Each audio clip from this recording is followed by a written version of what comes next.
Ini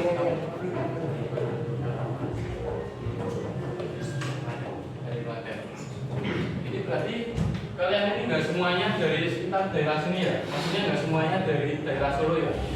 Ada yang jauh-jauh ini tadi kayak yang dari Jombang, dan juga tadi yang katanya dari Lampung. Ini berarti di sini itu ngekos ya berarti? Sebelumnya saya perkenalan dulu. Jadi nama saya adalah Farisi. Saya kuliah di UMS dengan mengambil jurusan Pendidikan Agama Islam. Dan lalu ada masnya yang di belakang sana dan pakai kacamata itu. Siapa mas namanya mas? Wildan. Wildan, sama ya dari jurusan PAI juga. Terus ada mbaknya yang di sebelahnya itu siapa mbak? Namanya mbak? Nama saya Arsi. Ya, namanya Mbak Arsi. Terus yang di sebelahnya? Nama saya Noabid. Noabid. Nah, jadi kami berempat ini dari jurusan Pendidikan Agama Islam. Saat ini kami ini sudah semester 7.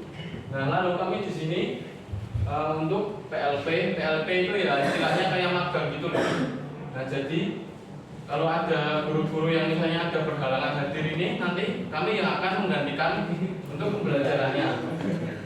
Nah,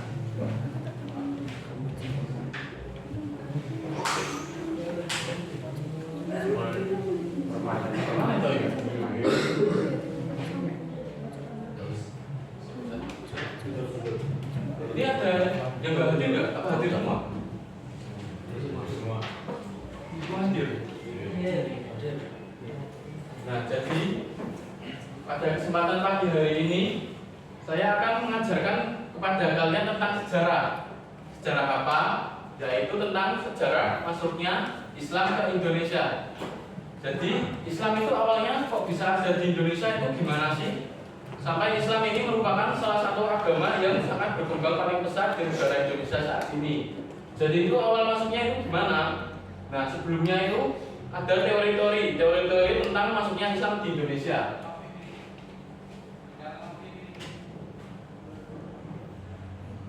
Ya, maaf ya tulisan saya jelek ya, tapi ya nggak usah dituliskan ya. Yang penting kalian masukkan ilmunya saja yang penting.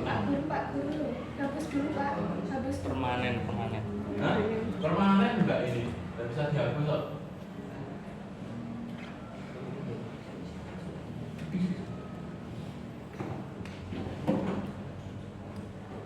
Nah, bisa baca nggak? Bisa.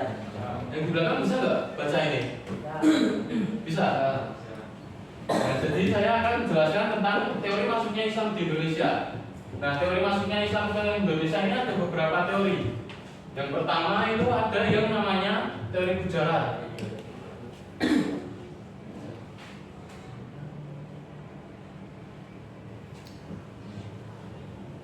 Gujarat.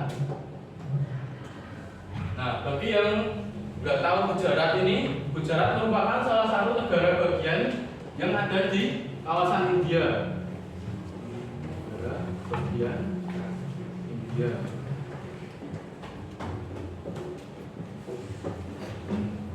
Nah, jadi teori Gujarat ini mengatakan kalau sebenarnya Islam masuk ke Indonesia itu awalnya berasal dari para pedagang Muslim yang berasal dari negara Gujarat ini. Nah, jadi pada sekitar abad ke-13 Masehi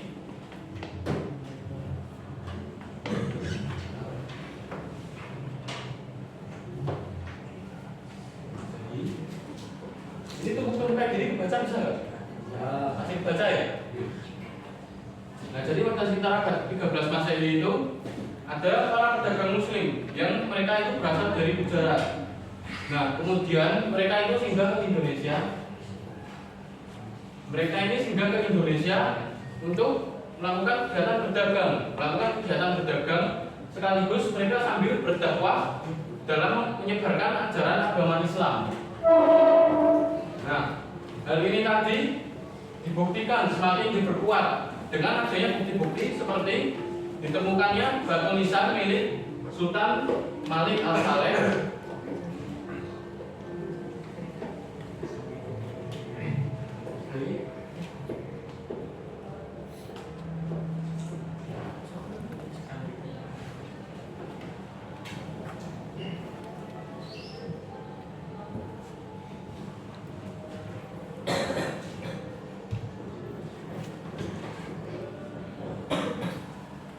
jadi ditemukannya batu nisan milik Sultan Malik Al-Saleh. Sultan Malik Al-Saleh ini merupakan sultan dari Kerajaan Samudra Pasai. Kerajaan Samudra Pasai itu salah satu kerajaan Islam di Indonesia. Nanti untuk lebih jelasnya saya akan terangkan di nanti ya. Nah, jadi pada batu nisan Sultan Malik Al-Saleh ini terdapat corak-corak atau tulisan, yang dimana corak-coraknya itu ternyata sangat cocok dengan corak-corak batu nisan yang ada di wilayah kawasan Gujarat. Namanya itu batu nisan Sambai. Nah, lalu pada saat ini juga diperkatakan kalau pada saat abad 13 Masehi ini banyak pedagang-pedagang dari luar, khususnya berasal dari Gujarat, dan mereka ini keluar masuk ke jalur perdagangan Indonesia untuk melakukan kegiatan berdagang dan juga menyebarkan ajaran agama Islam. Nah, lalu teori yang kedua ada namanya teori Arab. Teori Arab atau bisa disebut dengan teori Mekah. Jadi teori Arab ini mengatakan kalau misalnya Islam masuk ke Indonesia itu langsung berasal dari Arab. Jadi para pedagang yang berasal dari Arab, khususnya kota Mekah, pada sekitar abad ke-7 Masehi,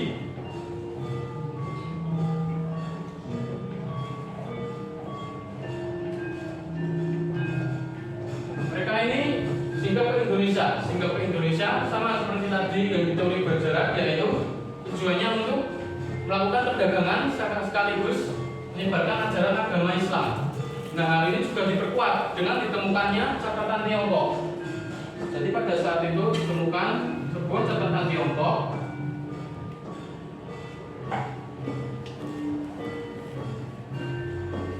yang mengatakan, catatan Tiongkok ini mengatakan kalau sebenarnya pada abad 7 Masehi itu ada sebuah komunitas Muslim. Komunitas Muslimnya ini bernama Tasi. Tasi ini artinya sebenarnya belum diketahui apa, karena kan berasal dari bahasa Tiongkok ya. Nah, jadi para komunitas Muslim yang berasal dari Arab ini, mereka itu singgah di Sumatera, khususnya pada saat itu di wilayah Kerajaan Sriwijaya.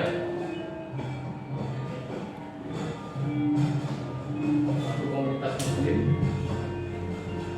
yang berasal dari Arab,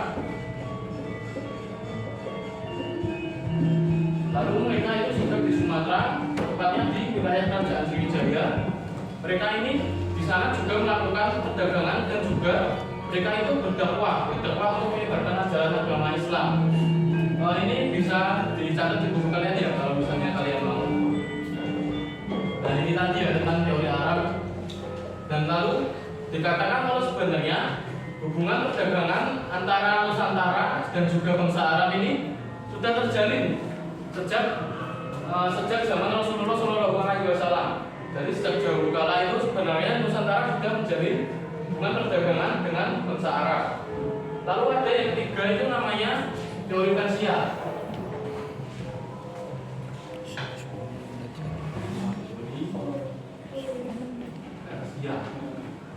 Nah, teori Persia ini intinya sama, yaitu Islam itu bawa masuk ke ajaran Islam bawa masuk ke negara Indonesia. Ini dibawa oleh para pedagang yang berasal dari Persia. Bagi yang nggak tahu Persia ini, sekarang Persia itu disebut dengan Iran. Tahu Iran kan? Nah, pada beberapa minggu yang lalu kan sudah viral di internet itu, Iran yang sedang berperang dengan Israel itu. Nah, Iran itu dulu itu disebut dengan Persia. Jadi pada sekitar abad ke-13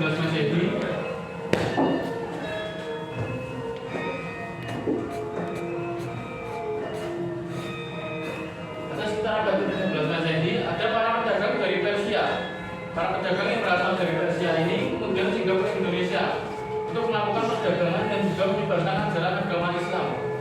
Nah, bukti-bukti yang ditemukan itu ternyata gaya kaligrafi yang ada di Indonesia ini ternyata sangat mirip dengan gaya penulisan kaligrafi yang berasal dari Persia.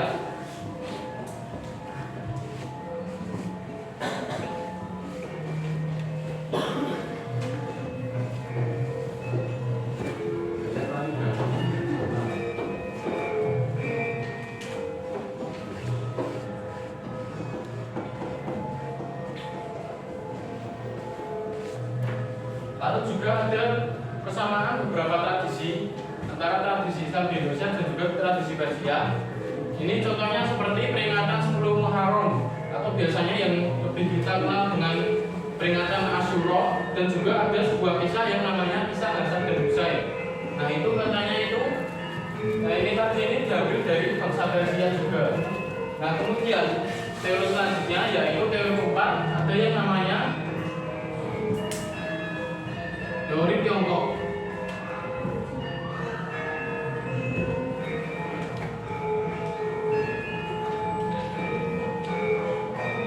Nah kalau teori Tiongkok ini mengatakan intinya itu sama ya teori-teori tadi. Jadi Islam ini dibawa masuk oleh orang-orang luar, orang-orang Muslim yang berasal dari Tionghoa, dan kemudian mereka ini singgah di negara Indonesia yang tujuannya untuk berdakwah dan menyebarkan ajaran agama Islam. Nah, jadi pada saat itu sekitar abad ke-70, ada sekitar abad ke-7 sampai 8 Masehi.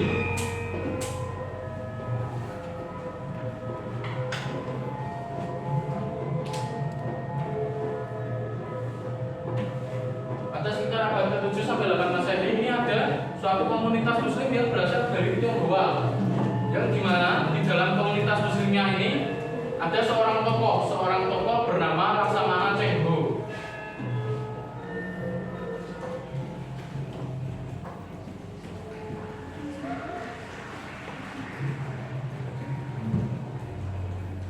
Jadi Laksamana Cheng Ho ini merupakan, beliau itu seorang pelaut dan juga sekaligus seorang pedagang, dan beliau ini sedang melakukan ekspedisi ke wilayah daerah bagian Asia. Nah, kemudian ketika beliau tinggal di Indonesia, beliau ini singgah ke beberapa daerah, khususnya Jawa Timur dan juga Jawa Tengah. Dan beliau di sini itu melakukan kegiatan pedagang sekaligus berdakwah. Nah, dan juga ini beliau ada membangun beberapa masjid. Beliau membangun beberapa masjid di wilayah Jawa. Nah, itu ada yang terkenal namanya Masjid Menara Kudus, atau kita kenal dengan Masjid Al-Aqsa di daerah Kudus itu. Nah ini Laksamana Cheng Ho ini merupakan salah satu orang yang berperan dalam pembangunan masjid itu. Lalu tadi ini kan sudah saya membahas 4 ya. Lalu ada yang kelima, namanya teori Turki. Nah teori Turki ini mengatakan kalau misalnya Islam itu dibawa masuk ke Indonesia oleh orang-orang Qibti yang berasal dari Turki, dan juga ada yang mengatakan bahwa Islam itu ada di Indonesia dengan pengaruh kekhalifahan Turki Utsmani pada saat itu.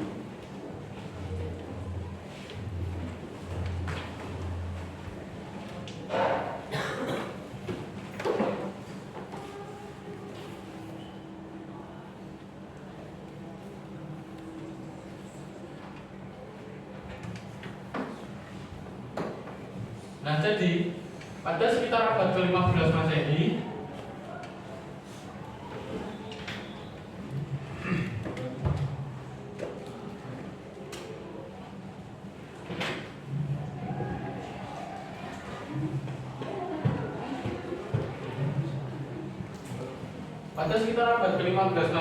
itu ada suatu kesultanan, namanya itu Kesultanan Aceh Darussalam. Dia ini membangun hubungan diplomatik dengan kerajaan Turki Utsmani. Jadi pada saat itu Sultan Aceh Darussalam itu namanya Sultan Alauddin Riayat Shah Al-Kahar.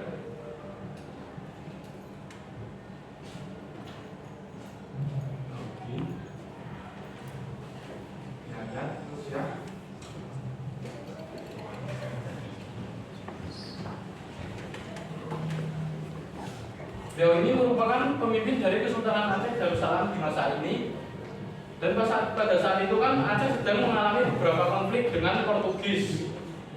Nah pada saat itu Sultan Alauddin Riayat Shah Al-Kahar ini mengutus suatu utusan untuk pergi ke Istanbul untuk meminta bantuan kepada kerajaan Turki Utsmani. Lalu kemudian Turki Utsmani ini memberikan bantuan berupa persenjataan dan juga suatu pasukan militer yang dikirim ke Kesultanan Darussalam ini. Nah, kemudian dari situlah mulai terjalin hubungan baik antara Kesultanan Darussalam dengan Kerajaan Turki Utsmani. Dan pada saat itu Islam menjadi berkembang pesat khususnya di wilayah Aceh dan kemudian menjadi semakin berkembang ke wilayah Nusantara lainnya. Nah, ini tadi ada 5 teori-teori masuknya Islam ke Indonesia. Penjelasan saya ini jelas nggak? Bisa kalian masukkan nggak ke Brando ya? Tidak bisa. Kecepatan nggak tadi saya ngomongnya? Kalau misalnya ada yang kurang jelas bisa ditanyakan ya. Kalau misalnya nggak ada yang tanya berarti saya anggap kalian sudah paham. Paham? Oke, kalau gitu. Ini tadi saya hapus ya semuanya.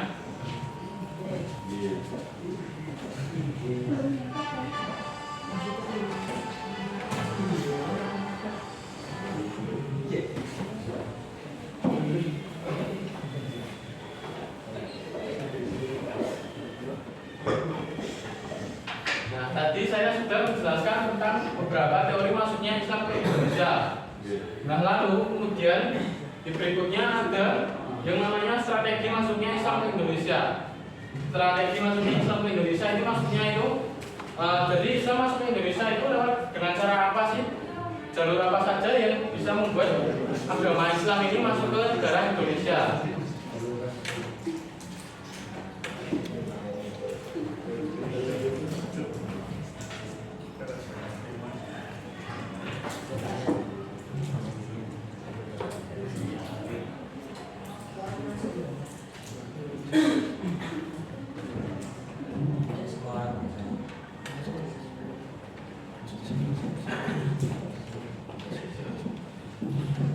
Jadi Islam masuk ke Indonesia ini lewat beberapa jalur.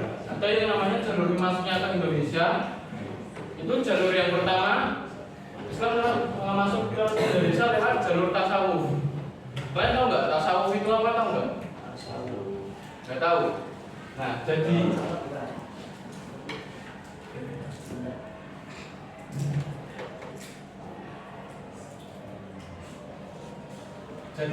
tasawuf ini merupakan ilmu spiritual yang ada di dalam ajaran agama Islam, yang dimana ilmu tasawuf ini lebih menekankan kepada kebersihan hati, kesabaran, kesederhanaan, dan juga pendekatan diri kepada Allah Subhanahu wa Ta'ala.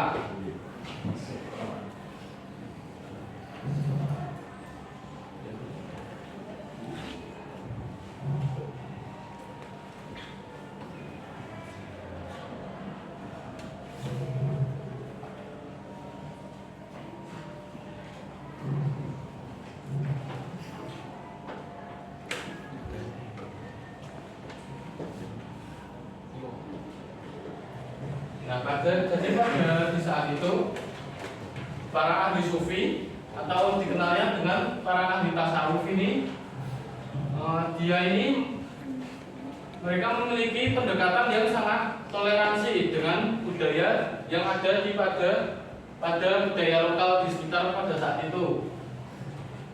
Nah, jadi karena mereka memiliki toleransi yang sangat tinggi ini, membuat masyarakat sekitar menjadi semakin tertarik dengan apa yang mereka ajarkan.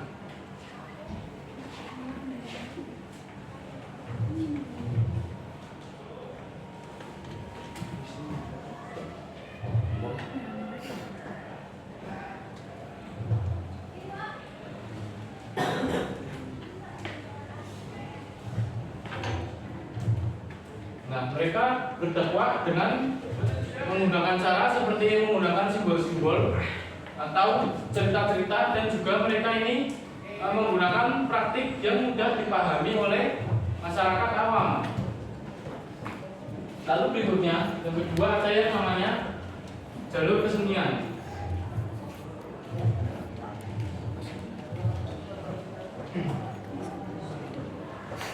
Nah, SMK 8 ini kan dikenalnya dengan sekolah seni ya. Nah, jadi Islam ini masuk ke Indonesia juga lewat jalur kesenian.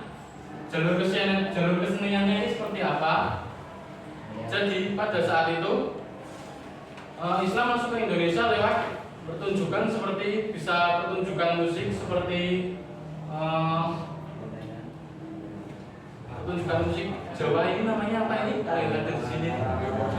Ya, bisa lewat karawitan atau lewat lagu-lagu Jawa seperti tembang seperti itu, dan juga bisa lewat syair.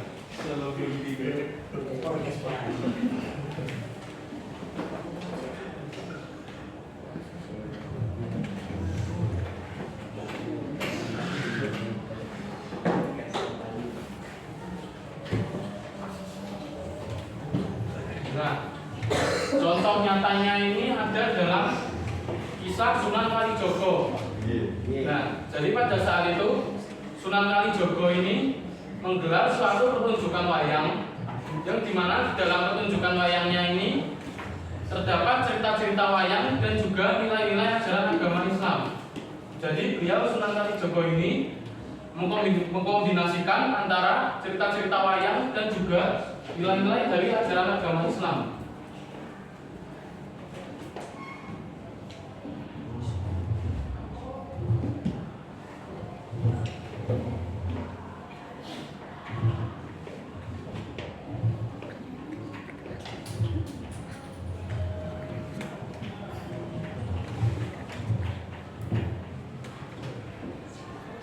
Nah, jadi karena ada di masa itu masyarakat Nusantara itu masih sangat kental dengan yang namanya kesenian. Jadi membuat beliau ini semakin mudah menyebarkan ajaran agama Islam lewat jalur kesenian ini. Jadi jalur kesenian ini sangat efektif untuk melakukan kegiatan berdakwah di masa ini karena sudah sangat kental di masyarakat Nusantara sekitar.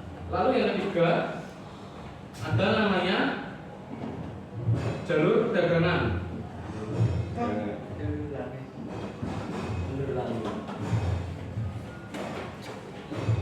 Nah, kalau jalur perdagangan ini seperti yang sudah saya jelaskan tadi, seperti di teori-teori seperti teori Gujarat, teori Arab, teori Persia, ini kan intinya itu sama ya.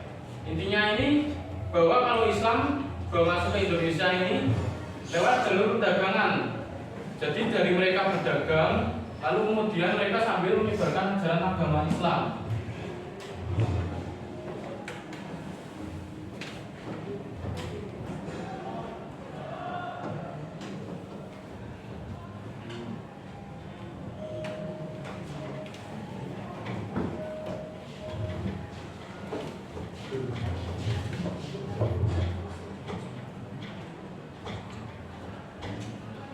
Nah, jadi saat mereka melakukan perdagangan ini, mereka ini memiliki akhlak yang sangat mulia. Mereka itu pedagang yang jujur, bertanggung jawab, dan juga memiliki toleransi yang tinggi, sehingga membuat masyarakat sekitar itu tertarik untuk mempelajari apa yang mereka ajarkan ini. Lalu yang berikutnya ada yang namanya jalur pernikahan.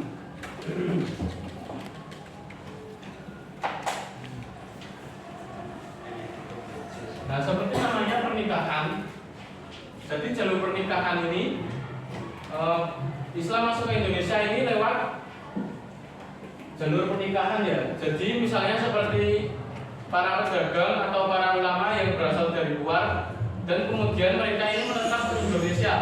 Kemudian mereka menikahi penduduk pribumi, penduduk lokal yang berasal dari Nusantara. Dan kemudian mereka mengajarkan ajaran agama Islamnya lewat keluarganya terlebih dahulu. Nah, kemudian saat sudah dari keluarganya ini mereka membentuk suatu komunitas Islam yang kemudian barulah mereka menyebarkan ajaran agama Islam ke wilayah sekitarnya.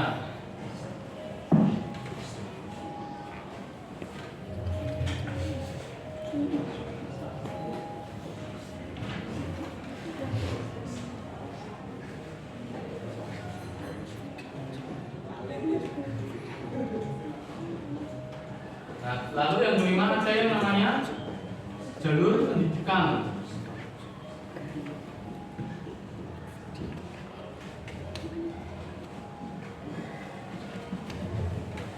Nah, kalau yang tadi yang sebelumnya seperti jalur tasawuf, jalur kesenian, jalur perdagangan, dan juga jalur pernikahan ini, mereka ini ibaratkan ajaran agama Islamnya ini masih secara diam-diam atau secara dari orang ke orang.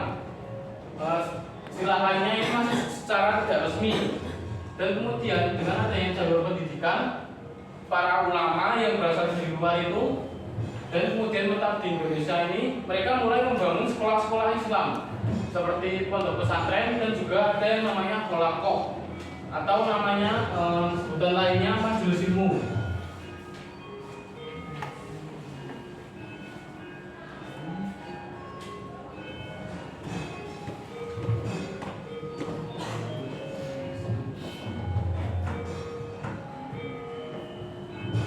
Nah, dengan membangun sekolah-sekolah Islam ini, mereka mulai menyebarkan ajaran agama Islamnya ini secara resmi.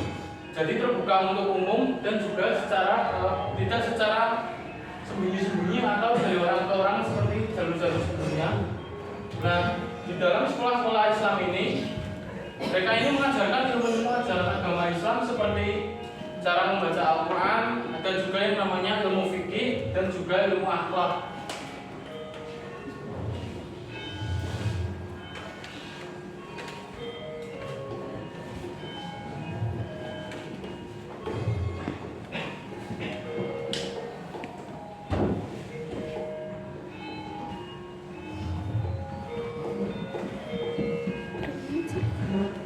Nah, kemudian dari sekolah-sekolah Islam ini, mereka banyak menghasilkan dai.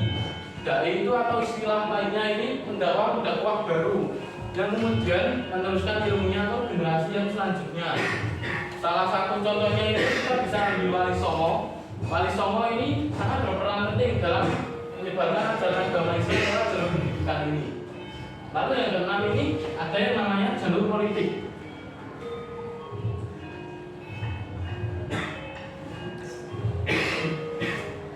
Politik. Nah, jadi Islam masuk ke Indonesia ini juga lewat jalur politik. Jalur politiknya itu seperti apa? Jadi ketika seorang raja atau seorang sultan dari sebuah kerajaan ini memeluk agama Islam, nah biasanya masyarakat-masyarakatnya ini juga akan mengikuti untuk memeluk ajaran agama Islam.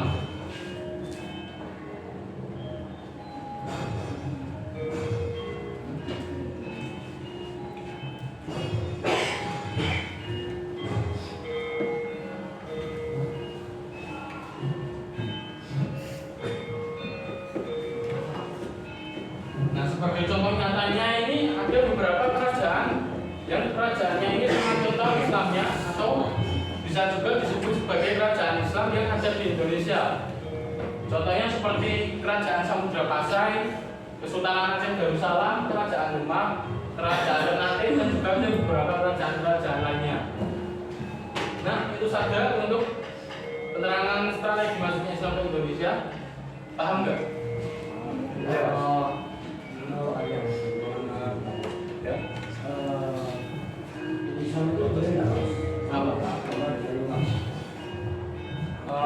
Jadi pertanyaan tadi gimana? Mbak Blang? Menurut orang membuat Islam dengan pasangan. Nah kan masnya tanya boleh atau tidak ya. Jadi berdakwah, jadi istilahnya ini kan berdakwah ini kan menyebarkan ajaran agama Islam ya, yang dimana membuat masyarakatnya ini untuk memeluk ajaran agama Islam. Nah ini tidak disarankan dengan cara memaksa seperti kalian harus ikut ajaranku masuk ke Islam itu. Nah itu tidak boleh ya dengan cara memaksa seperti itu ya. Menurut yang saya baca Ya. waktu pemerintahan dan saya kan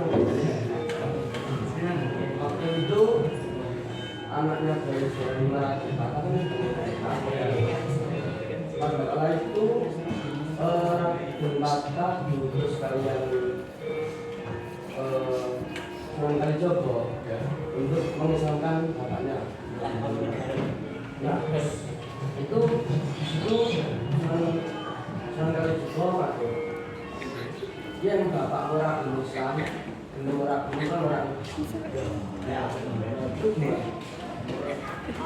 Nah jadi seperti yang sudah kita terangkan tadi, kan kalau Mas yang bilang ini Raden Patah yang tadi kan ya, yang sudah mengislamkan bapaknya, yang dibilang harus memerangi itu ya. Jadi sebenarnya di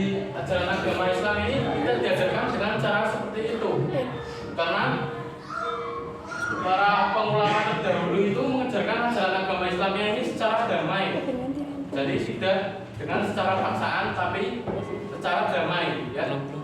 Ya seperti itulah. Bisa dipahami nggak maksud saya itu?